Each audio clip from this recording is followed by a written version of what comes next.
All right, let's jump right into a topic that for decades was basically a punchline, but today it's being discussed in the halls of Congress. We are talking about UAPs, or Unidentified Anomalous Phenomena. In this explainer, we're going to break down the whole debate, the official story, the really startling counter-narrative from some very credible insiders, and the paradox that's sitting right in the middle of it all.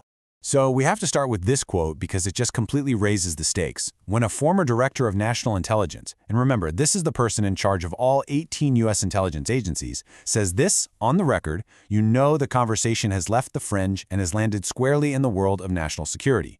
This isn't science fiction anymore. This is about what's actually flying around in our airspace.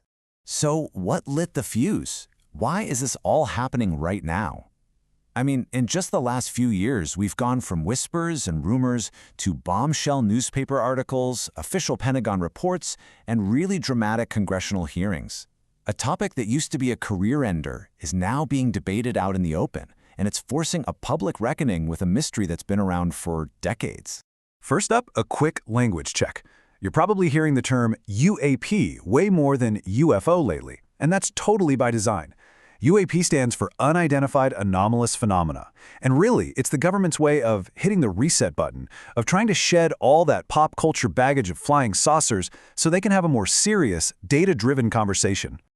Okay, so what is the official story? To figure that out, we've got to look at the work of this special Pentagon office called AARO. That's the All-Domain Anomaly Resolution Office. You can think of them as the government's official UAP investigators, and their job is to dig through decades of data to find some real answers. And their big top-line conclusion, which they published in this huge historical report, is crystal clear. After looking at all the historical cases, AARO found zero, and I mean zero, hard evidence that any UAP sighting or program has ever confirmed an extraterrestrial origin. The official verdict from them is that we have no proof of alien visitors. Period. So if it's not aliens, what are people seeing? Well, according to the government's deep dive, the vast majority of these reports are just misidentifications of pretty ordinary Earth-based things.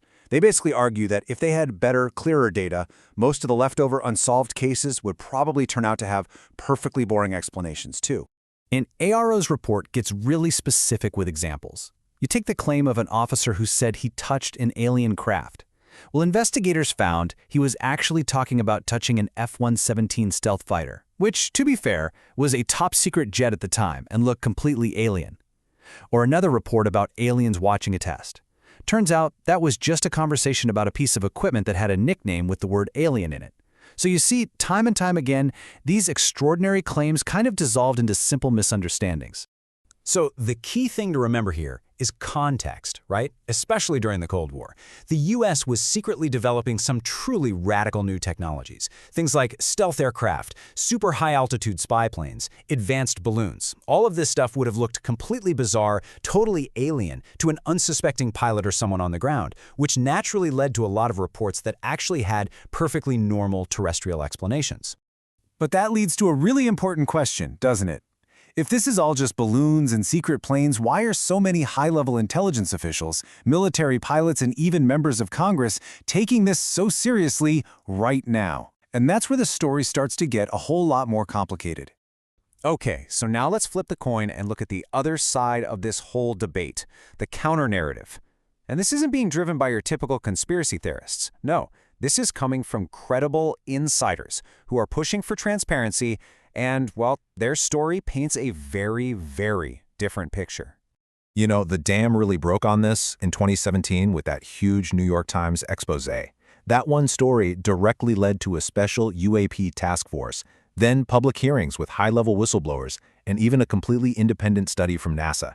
The topic literally went from being hidden away in secret files to being front-page news. And this tension, this gap between private concern and public denial, it's not new. I mean, check out this quote. This is from the first ever director of the CIA all the way back in 1960. He said that while officials were soberly concerned behind closed doors, the public was pretty much being encouraged to dismiss it all as nonsense. That suggests a really long history of there being one story for the public and another for the people on the inside. The power of the modern counter-narrative really comes down to the quality of the witnesses. We're talking about highly trained fighter pilots, radar operators, people whose entire job is to know exactly what's supposed to be in the sky. And these are the people reporting objects with what the official reports themselves call unusual flight characteristics and performance that is deeply concerning. And what kind of capabilities are we talking about?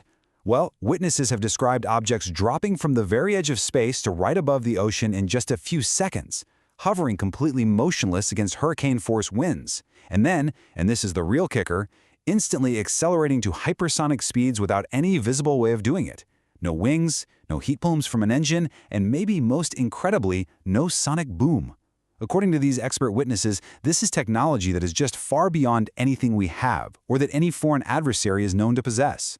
You know, even AARO's own former director, Dr. Sean Kirkpatrick, admitted that after you filter out all the balloons and the drones and the clutter, you're still left with this small but really stubborn percentage of cases, about 2 to 5%, that he calls possibly really anomalous. Now, that might not sound like a lot, but out of the hundreds of cases they've reviewed, that's a pretty significant number of truly unexplained events.